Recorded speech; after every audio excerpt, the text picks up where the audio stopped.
자, 그러면 이번에는 클래스의 상속과 다형성에 대한 예제를 한번 작성을 해보도록 하겠습니다.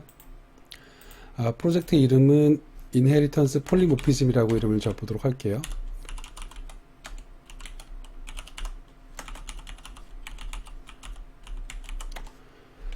자, 클래스는 패키지는 프로젝트 이름이랑 동일하게 할 거고요.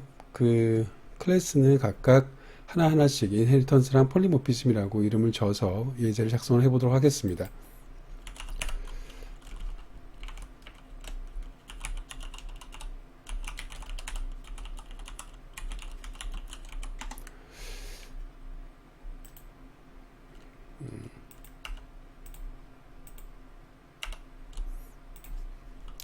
자, EX01부터 시작을 해가지고요. 자, 클래스를 만들어 보도록 하겠습니다. 첫 번째 클래스는 inheritance라고 이름을 짓도록 하겠습니다.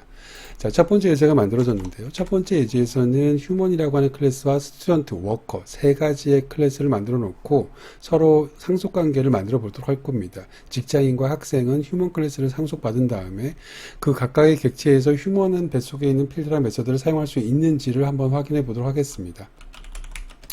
자, 그럼 먼저 human이라고 하는 클래스를 만들어 보도록 할게요. 자, 필드는 두 개를 선언하겠습니다. 하나는 이름이고요. 하나는 age라고 하는 이름을 만들어 보도록 하겠습니다. 결국에는 하나는 이름, 나이 이렇게 저장할 수 있도록 만들었다는 소리죠. 자, 먹는다 라고 하는 메서드를 하나 정의를 했고요. 자, sleep이라고 하는 이름으로 메서드를 하나 정의하도록 하겠습니다. 메서드 내부에다가는 특별히 기능을 정의하지는 않았습니다. 자, 휴먼 클래스를 만들었으니까 이번에는 스튜던트 클래스를 한번 만들어 보도록 하겠습니다. 자, extends human 클래스 했습니다. 그러면 결국엔 스튜던트라고 하는 이 클래스 내부에서는요, 아무런 필드나 메서드를 선언하지 않았다고 하더라도 이미 벌써 휴먼 뱃속에 있는 필드 두 개, 메서드 두 개는 내려와 있을 겁니다. 그래서 스튜던트 객체는 이 네 가지는 사용할 수 있을 거예요. 거기에 추가적으로 필드 하나, 메서드 하나를 추가해 보도록 하겠습니다.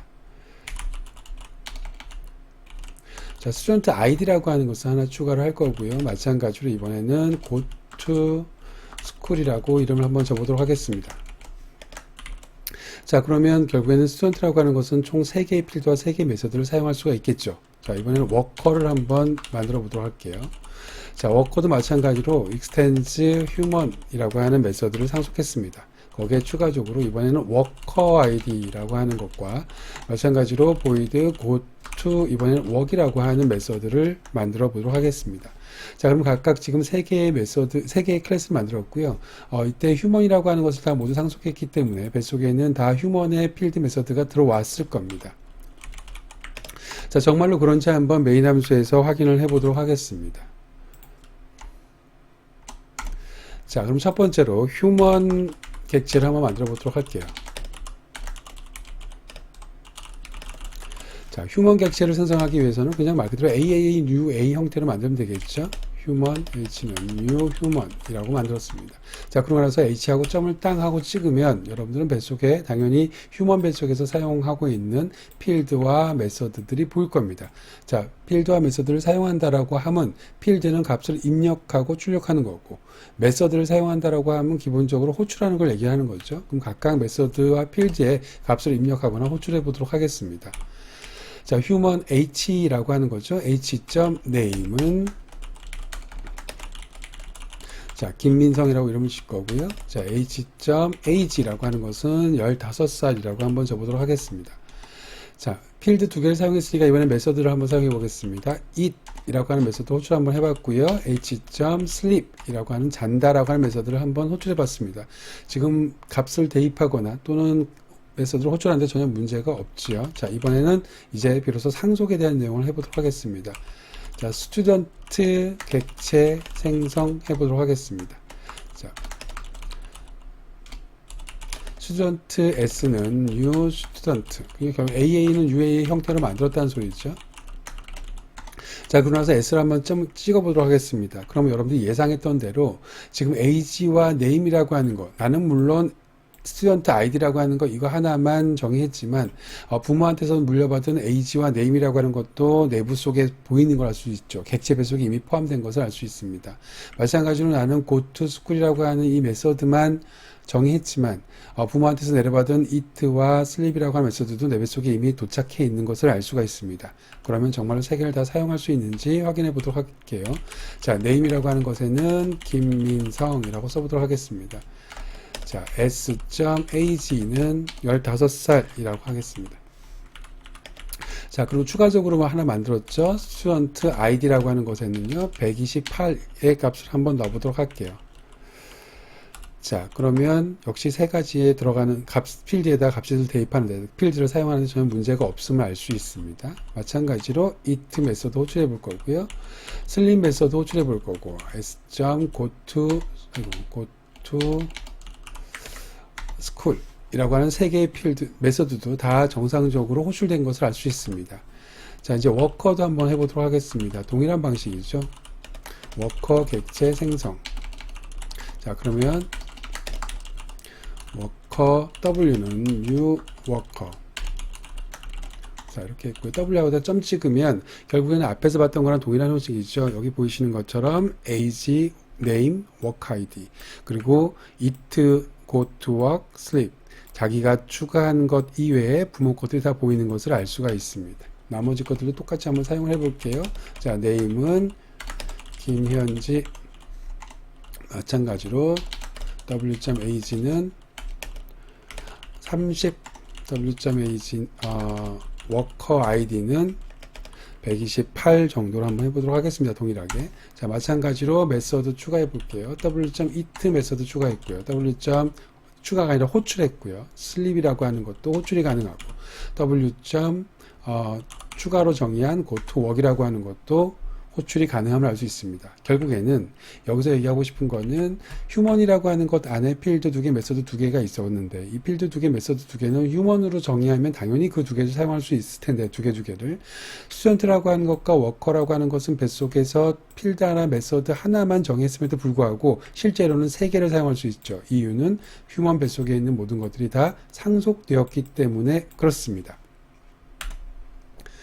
자, 그러면 이번에는 두 번째 예제를 알아보도록 하겠습니다. 두 번째 예제는 폴리모피즘이라고 이름을 짓도록 하겠습니다. 클래스를 새로 생성하고요. 자, 예제의 패키지는 2번으로 바꾸겠습니다. 그리고 클래스 이름은 폴리모피즘이라고 하겠습니다. 자, 다형적 표현을 하기 위해서요. 기본적으로 일단 클래스 간의 상속관계를 좀 만들어 놓도록 하겠습니다. 상속관계 만들기. 자, 그럼 보세요. 클래스 A라고 일단 첫 번째로 먼저 만들 거고요. 클래스 B라고 하는 것은 A를 상속해서 만들도록 하겠습니다. 자, 클래스 C는 extends 이번에는 똑같이 B를 상속해서 만들겠습니다. 자, 그럼 결국에는 A, B, C는 순서대로네요. 부모, 자식, 또 자식. 그러니까 A, B, C의 순서대로 자식으로 내려가고 있습니다. 하나만 더 만들어 보겠습니다. extends B. 자, 기억하십시오. 지금 제가 만든 건 C를 상속해서 D를 만든 것이 아니라 B를 상속해서 D를 만들었습니다. 결국에는 B의 부모는 A랑 B가 되는 거죠. C의 부모도 마찬가지로 A랑 B가 되는 겁니다. 이 C와 이 D라고 하는 것은 서로 부모-자식 관계가 전혀 아니다라고 하는 거 꼭 기억하십시오. 부모-자식 관계가 아니라고 하는 것은 바꿔 얘기하면 다형적 표현이 불가능하다는 소리입니다. C를 D로 표현하거나 D를 C로 표현하는 것은 불가능하다라고 하는 얘기가 되는 거겠죠. 자, 메인 함수를 추가하겠습니다. 그럼 첫 번째로 이번에는 A, B, C, D 4개의 클래스들을 만들었으니까요. A, B, C, D 4개의 클래스의 타입대로 다형적을 표현해 보도록 하겠습니다. 자, 먼저 A 타입의 다형적 표현입니다. 자, A 타입의 다형적 표현이라고 하는 것은 내가 이제 A라고 하는 놈으로 A1, UA 자, 이렇게 만들겠다는 소리입니다. 마찬가지로 AA2는 New B, AA3는 New C, 자, AA4는 New D. 자, 이건 무슨 소리냐면 A라고 하는 타입으로 선언했음에도 불구하고 얘 같은 경우는 생성자가 지금 다양한 생성자로 만들었죠. 이렇게 다양적인 표현입니다. 실제로는 A로 만들었지만 그걸 A로 부를 수 있고 B로 만들었지만 나는 그걸 A로 부를 수 있는 게 다양적인 표현이잖아요. 자, 이걸 지금 다용적 표현이라고 쓴 겁니다. 다만 여러분들 이제 이거가 문법적으로 지금 오류가 안 났습니다. 여기 지금 경고가 나는 거는 이 변수를 사용하지 않았기 때문에 나오는 경고고요. 여기 지금 밸류를 사용하지 않았다라고 하는 거죠. 경고입니다. 오류가 아니라. 결국에 이 코드는 문법적 오류가 발생하지 않는다라고 하는 겁니다. 자, 그럼 이거는 그냥 한국말로 좀 써볼게요. 이거는 뭔가요? A는 A이다가 되는 거죠. 그쵸? 아이고. 자, 나머지는 그대로 카피해서 쓰겠습니다. 그럼 여기 있는 옆에 있는 코드들은 여러분들 한번 한국말로 바꿔보세요. 얘는 B는 A이다가 되겠죠. 자, B는 A이다. 자, 얘는 C는 A이다. 얘는 D는 A이다. 이렇게 쓴 겁니다. 그럼 여러분들은 A는 A이다, B는 A이다, C는 A이다 이런 것들이 맞는지 틀린 표현인지를 아시죠? 이제 그 UML 기호를 보시면서 화살표를 거스르는 방향인지 그렇지 않은 방향인지를 다 아실 수 있을 겁니다. 자, 그럼 결국에는 문법적 오류가 전혀 안 나는 것을 알 수 있고요. 모든 표현이 다 가능하다고 하는 것을 알 수 있습니다. 왜냐하면 A라고 하는 클래스는 모든 여기 A, B, C, D의 가장 최상의 클래스니까. 자, 그러면 B타입의 다용적 표현을 한번 알아보도록 할게요. 자, 똑같은 방식으로 하겠습니다. B1은 New A부터 시작할게요. 자, B2는 New B. 자, B3는 New C. 자, B4는 New D. 자, 그럼 이것도 마찬가지로 그냥 하나하나 한국말로만 바꿀 수만 있으면 여러분들이 맞는지 틀린지는 금방 이해하실 수 있을 거예요. 자, 이건 무슨 소리죠? 자, A는 B다의 표현이죠. 자, 그러면 결국에는 생성자가 기준이 되는 거고요. 생성자는 B다라고 표현한 겁니다. 자, 이건 맞는 표현일까요? 틀린 표현일까요?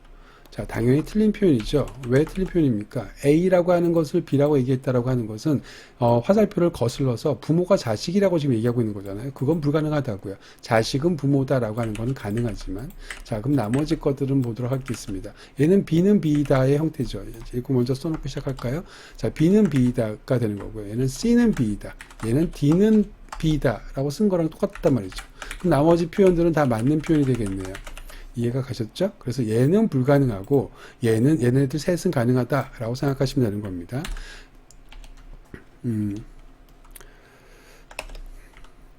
자, 그럼 얘는 주석 처리하겠습니다. 잘못된 표현인 거니까. 자, 또 마찬가지로 나누고요. 화면을. 자, 3번과 4번을 한번 해보도록 하겠습니다. 3번은 C타입의 다용적 표현이고 하나는 D타입의 다용적 표현입니다. 자, 이번엔 3번 C타입의 다용적 표현입니다.